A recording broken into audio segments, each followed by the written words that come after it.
So I'm coming to you guys tonight from Key West, Florida, but I want to talk about why the news is important. Because it isn't really. Yes, I know I'm a journalist and I'm talking about the news and how the news is important, but I'm going to be honest with you. It's not as important as a lot of people in the media are going to say it is. I think Mark Twain once said, if you don't read the news, you're uninformed, and if you do read the news, you're misinformed. And I kind of agree with him. You know, for those of us in the industry, we've all heard the term, or should know the term, the news is the first draft of history, or wrong but not for long. And I think this is true for, a lot of types of news, especially social news or breaking news. It's not that important and often not always 100% accurate. The onus is to get it out quickly and to be the first one out. And you can always change it later if it happens to be wrong. But that's how you make the money, is being the first one out, being breaking news. And I think something that goes hand in hand with this that a lot of people don't understand when it comes from inside the news media business is that, how do you verify what is true, for lack of better words? Like, how does a media company verify the information it's getting? Well, we look for something called double verification. And that basically means that it's been verified by two independent sources. But having worked in media for many years now, I can tell you often what happens is that the breaking news comes out from Twitter. That's generally where breaking news happens nowadays, is Twitter. And once a tweet happens, somebody will reach out and try to confirm, and that can be your one source. Or the second option is something comes down from AP or Reuters. And then every media company will reference AP or Reuters. AP or Reuters. Those are usually the one or two that every media company is sourcing back to.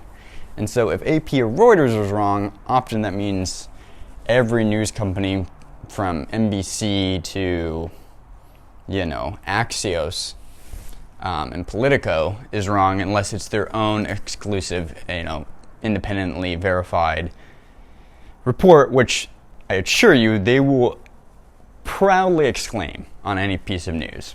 If it's really their own independent, verification and research, and it's not just, off Twitter, a couple times and it looks like it's been verified a couple times on Twitter, or AP or Reuters hasn't said it's true, then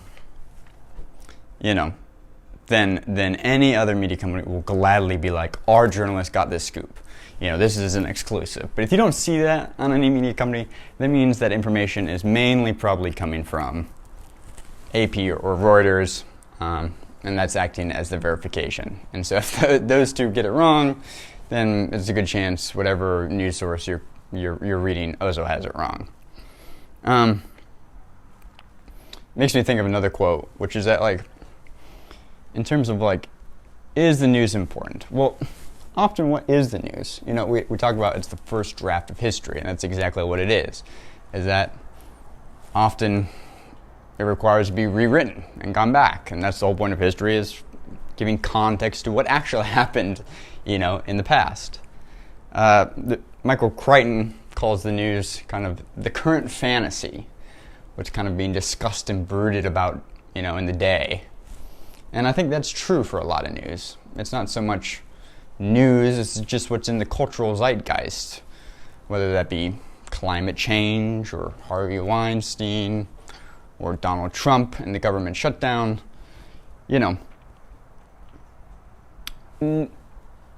Following the news every day is not going to make you any more of an informed citizen than, not. Any big news things that'll happen, you'll hear about in your community or from your friends, regardless.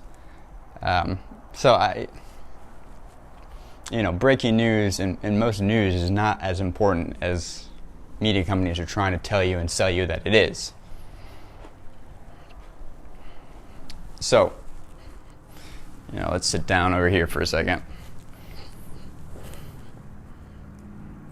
That's why I feel pretty comfortable saying that, you know, the news, why it's so important. Well, it's not that important, really. Not in the grand scheme of things. You know, most news is rehashed or recirculated, or it's the kind of current fantasy of the day.